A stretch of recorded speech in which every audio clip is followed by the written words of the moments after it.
Little bit of a mixed market today as we saw the Nasdaq breaking above 10,000 for the first time on the heels of Apple and Amazon hitting new records. Major tech names really up as profit taking, on some of the reopening stocks that we've seen was on hold today, kind of rotating back into some of these tech stocks. But as I said, Nasdaq up above 10,000, but the Dow ended down almost 300 points or just over 1%, snapping a 6-day winning streak.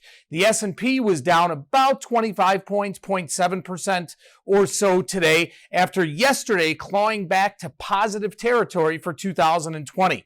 The S&P had been up 46% since that March low. We did see profit taking again across some of those reopening stocks like the airline sector, the cruise line sector were hit pretty heavy today. And this all ahead of the Fed Reserve 2-day meeting, and Jerome Powell, we're going to hear from him tomorrow. ES option data yesterday, 494,000 options traded. Very, very heavy on the call side. Only 49% of all the options traded, ES options yesterday, were puts, 51% calls. Volume leaders were the June 3,300 calls, 9,500 of those. June 3,275 calls, 8,900 of those.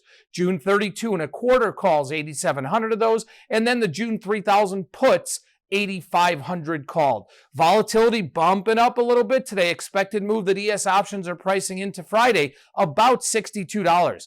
Bitcoin has really calmed down and has really been consolidating. When we've seen these sorts of consolidations in the past, that is typically the precursor for a big move one way or the other. Now, we've been talking about this, that we've seen Bitcoin fail resistance 3 times now at 10,500, and we're getting a lot of congestion right here between 9,800 and 10,000. So if we do get a big move one way or the other, we'll have to see if Bitcoin can break above that 10.5 or if it's to the downside. A little bit lighter volume today. CME Bitcoin futures trading only around 4,000 contracts.